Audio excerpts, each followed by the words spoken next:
मन मना भाव मेरे मन में समा जाओ, सच्चे दिल पे साहेब राजी। हाँ, बाबा ये भक्ति मार्ग जो किए रहते हैं उसको कैसे निकालते हैं बाबा?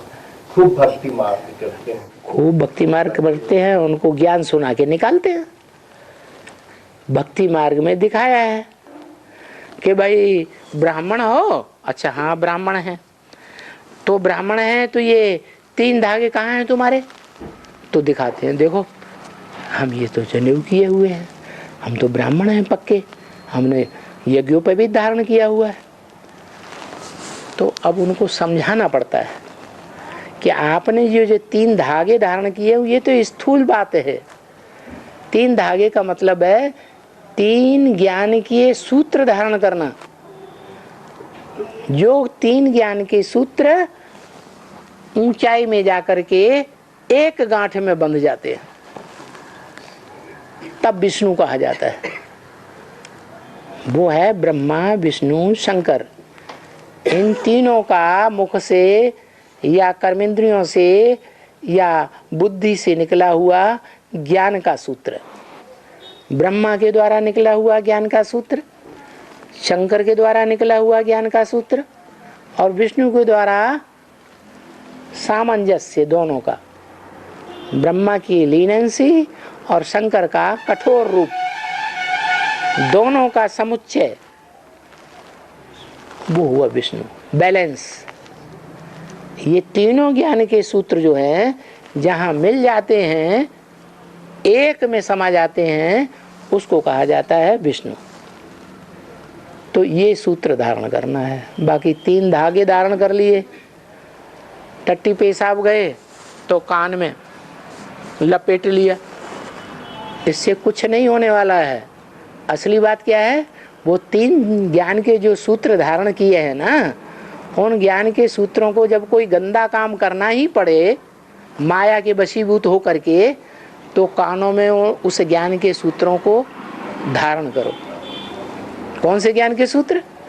ब्रह्मा ने क्या बोला, शंकर ने उस बोले हुए का क्या क्लैरिफिकेशन दिया, और विष्णु ने प्रैक्टिकल में क्या कर्म किए उस ज्ञान के अनुसार, वो कानों में श्रवण करो। तो श्रवण करने से बुद्धि शुद्ध हो जाएगी। क्या बुद्धि शुद्ध होगी? क्या हाँ भाई, कर्मेंद्रियों से कर्म तो करना है, लेकिन कैसे कर्म करना है? ऐसे कर्म करना है जैसे भगवान ने इस सृष्टि पर आकर के कर्म करके दिखाया। कैसे कर्म करके दिखाया? कर्म तो किया कर्मेंद्रियों से, लेकिन स्मृति में रह करके किया। गहरी स्मृति, व्यभिचारी स्मृति नहीं। कर्म जब तक करें तो कर्म करते समय तक कोई दूसरे की याद क्या ना आए। अगर बीच में दूसरों की याद आती रही तो योग भ्रष्ट हो जाएंगे। तो ऐसा ज्ञान, ऐसा यज्ञोपवीत धारण करो। उसका नाम रखा है यज्ञ उपवीत। क्या? बीत माने बीत गया, उप माने ऊपर। वो यज्ञ का काल पहले था 5000 साल पहले, अभी वो काल बीत गया, अभी फिर भगवान आया हुआ है यज्ञोपवीत धारण कराने के लिए। फिर द्विज बना रहा है।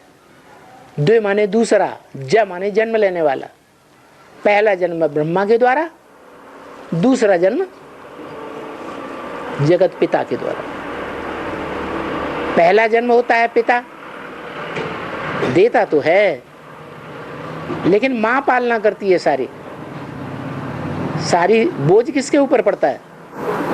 मां के ऊपर पड़ता है। लेकिन मां जो है वो संपूर्ण नहीं बनाती बच्चों को।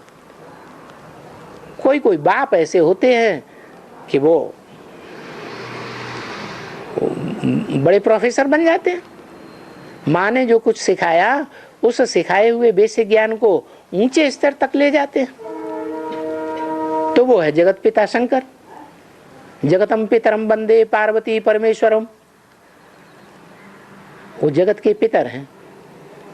उनमें मुख्य बात है, पितर बाप को कहा जाता है। तो वो पिता से वो वर्षा लेना ज्ञान का, गहराई तक ज्ञान को समझना, वही यज्ञोपवीत धारण करना है, तब कहेंगे द्विज। तो ये भक्ति मार्ग की बातों को ज्ञान से हटा देना, निराकरण कर देना कि भक्ति अलग है और ज्ञान अलग चीज है। ऐसी अनेक बातें हैं भक्ति मार्ग की।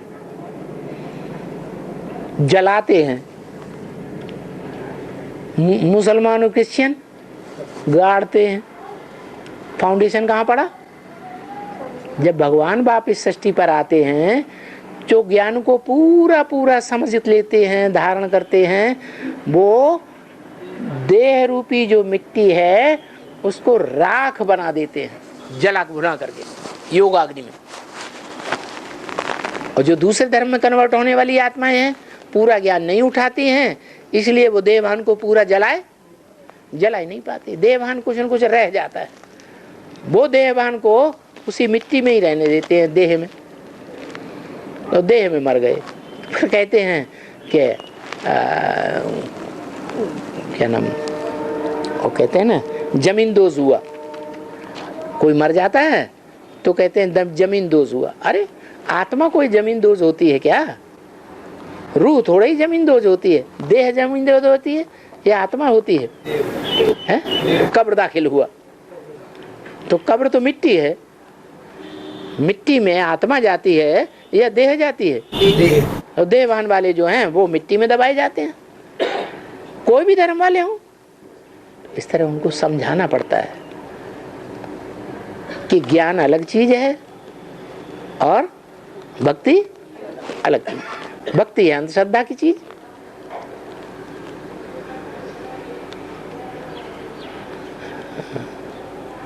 और